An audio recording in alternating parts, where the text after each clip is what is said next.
এই reception লুকটার full video টিউটোরিয়ালটি দেখতে গেলে অবশ্যই তোমাদের কিন্তু ফুল ভিডিওটা দেখতে হবে। এখানে স্টেপ বাই স্টেপ প্রত্যেকটা প্রোডাক্টের নেম মেনশন করা হয়েছে এবং যারা একেবারেই নতুন মেকআপ আর্টিস্ট বা ফ্রেশার তাদের জন্য এই ভিডিওটা। তো তোমরা এই ভিডিওটা স্কিপ না করে অবশ্যই দেখতে থাকো। এবং এটা গ্ল্যাশ ফিনিশ এইচডি মেকআপ।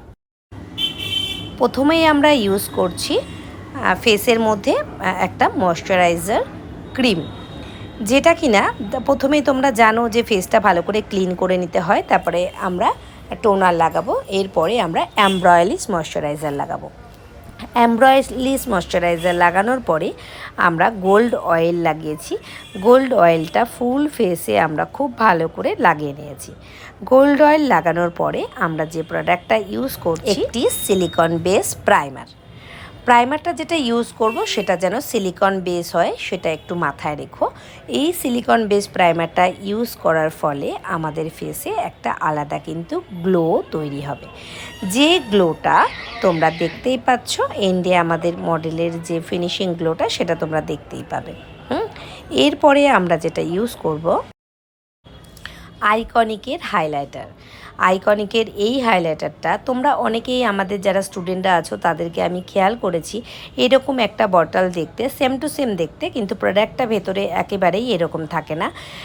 তোমরা একটা যে কোনো কোথাও থেকে একটা হাইলাইটার নিয়ে এসে বলো যে ম্যাম এই যে আমাদের হাইলাইটার। তোমরা এত দামি দামি প্রোডাক্ট ইউজ করছো, কিন্তু যখন তোমরা লিকুইড হাইলাইটার ইউজ করছো তখন 400 বা 500 বা 200 টাকা দামের এই হাইলাইটারগুলো ইউজ করছো, এবং সেটা একেবারেই নকল হাইলাইটার, মানে একদমই সেটা ডুপ্লিকেট হাইলাইটার। কারণ একটা আইকনিকের হাইলাইটারের কিন্তু বেশ অনেকটাই রেঞ্জ রয়েছে। তোমরা খুব বেশি রেঞ্জের যদি না ইউজ করতে পারো, অ্যাফোর্ডেবল রেঞ্জের মধ্যে তো হাইলাইটার আছে, তো তোমরা সেটাই ইউজ করো, কিন্তু ডুপ্লিকেট ইউজ করো না। এই হাইলাইটারটা ইউজ করার সাথে সাথে তোমরা দেখতে পাচ্ছ কিভাবে ফেসটা গ্লো করছে। এরপরে আমি যে কনসিলারটা ইউজ করছি সেটা রিচা দাভের কনসিলার। এই রিচা দাভের কনসিলার প্যালেট থেকে আমি অরেঞ্জ কালার এবং আমার মডেলের ফেস অ্যাকর্ডিং একটা কনসিলার আমি কিন্তু ফেসে ইউজ করে ফেললাম, যেখানে যেখানে ওর ব্ল্যাক স্পট আছে সেখানেই। তোমরা এতদিন ডাইরেক্ট কনসিলার ইউজ করেছো বা কারেক্টার ইউজ করেছো, ডাইরেক্ট অরেঞ্জ কারেক্টার ইউজ করেছো না ব্ল্যাক স্পটে, কিন্তু এখন থেকে আর ডাইরেক্ট কিন্তু ব্ল্যাক স্পটের মধ্যে ডাইরেক্ট অরেঞ্জ কারেক্টার লাগাবে না। অরেঞ্জ কারেক্টারের সাথে সাথে সাথে তোমরা ফেসে যে ব্ল্যাক স্পটটা রয়েছে সেই অ্যাকর্ডিং তোমরা দুটো কালার মিক্সড করে ফেসের মধ্যে লাগাবে। এরপরে আমি নিয়েছি অ্যাপ্লাইজার ম্যাজিক ড্রপ এবং সেটার সাথে আমি ফাউন্ডেশন মিক্সড করেছি। মিক্সড করে ম্যাজিক ড্রপ এবং ফাউন্ডেশন দুটো একসাথে মিক্সড করে আমি ফাউন্ডেশনটাকে আরও লিকুইড তৈরি করেছি। করে আমি ফুল ফেসে ফাউন্ডেশনটা খুব ভালোভাবে হালকা হাতে ব্লেন্ডিং করে দিলাম। দেন আমি সেম প্যালেট থেকে হাইলাইটার অ্যান্ড কন্ট্যুর কমপ্লিট করে ফেললাম। অবশ্যই তোমরা cream contour and cream highlighter powder লাগানোর আগে ইউজ করবে। ক্রিম কন্ট্যুর অ্যান্ড এই ক্রিম হাইলাইটার লাগানোর পরে আমি ফুল ফেস সুন্দর করে ব্লেন্ডিং করে দিলাম। ব্লেন্ডিং করার পরে আমি ফুল ফেসে পাউডার অ্যাপ্লাই করছি। ট্রান্সলেশন পাউডার দিয়ে মেকআপটাকে সেট করার পর আমি ফেসে কাভারেজ আনার জন্য কম্প্যাক্ট পাউডার নিয়েছি। কম্প্যাক্ট পাউডারটা রয়েছে ম্যাকের। হ্যাঁ, তোমরা একটু লেটে কেনো, একটু কষ্ট করে কেনো, তবে ধৈর্য ধরে তোমরা কিন্তু ম্যাকেরই কম্প্যাক্ট পাউডারটা কিনো, কারণ এটা সত্যিই ভীষণ ভালো। এটা তোমরা যদি মনে করো যে এর সাবস্টিটিউট তুমি অন্য কিছু একটা নেবে, কিন্তু বিশ্বাস করো সেই রকম ফিনিশিং একদমই আসে না।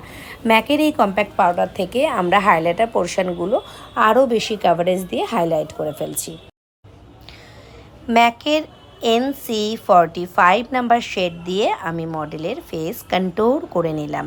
হ্যাঁ, অনেকেই তোমরা কন্ট্যুরের জন্য আলাদা করে প্যালেট নাও, কিন্তু তোমরা যদি ম্যাকের এইরকম স্টুডিও ফিক্স পাউডার ফাউন্ডেশন তোমাদের কাছে ডার্কার শেড থেকে থাকে, তাহলে সেটা দিয়ে কিন্তু তোমরা অবশ্যই মাই মেকআপ স্টোরি থেকে ব্লাশার অ্যাপ্লাই করে নিলাম।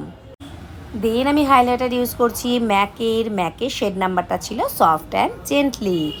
এই যে শেডটা আমি লাগাচ্ছি এই শেডটা সত্যি দুর্দান্ত একটা এফেক্ট দেয় এবং এটা একটা মাইল্ড হাইলাইটার। খুব সুন্দরভাবে আইব্রোটা ড্র করব। আইব্রো ড্র করে আমরা কিন্তু আই শ্যাডো করে ফেলবো। আই শ্যাডোর ফুল টিউটোরিয়াল আমি করেছি, তোমাদের সাথে অবশ্যই শেয়ার করব। এবং আমরা যে আই শ্যাডোটা করবো সেটা আমরা টিশোলোর প্যালেট দিয়ে কনসিল করব চোখের ওপরটা। দেন আমরা আই শ্যাডোটা স্টার্ট করব। এখন তোমরা জানো একদম নিউডের মধ্যেই আইশ্যাডো সবাই পছন্দ করে। আমরা একটা নিউড শেডের মধ্যে আইশ্যাডোটা করব এবং সোপারিলের এই ওয়াও প্যালেট থেকে আমরা দারুণভাবে একটা পিগমেন্ট লাগিয়ে দেব। কাজল দেন আমরা কাজল লাগাবো। প্রথমে আমরা লাইনার দিয়ে ইনার কর্নারটা সুন্দর করে লাইনার লাগিয়ে দেবো, তারপরে ইংলডের কাজল দিয়ে আমরা চোখটা ফুল কমপ্লিট করে ফেলবো। কেমন হয়েছে তোমরা অবশ্যই জানিও, তোমাদের জন্যই আমি এই ফুল ভিডিও টিউটোরিয়ালটা পোস্ট করলাম। তোমরা কিন্তু অবশ্যই জানিও কেমন হয়েছে।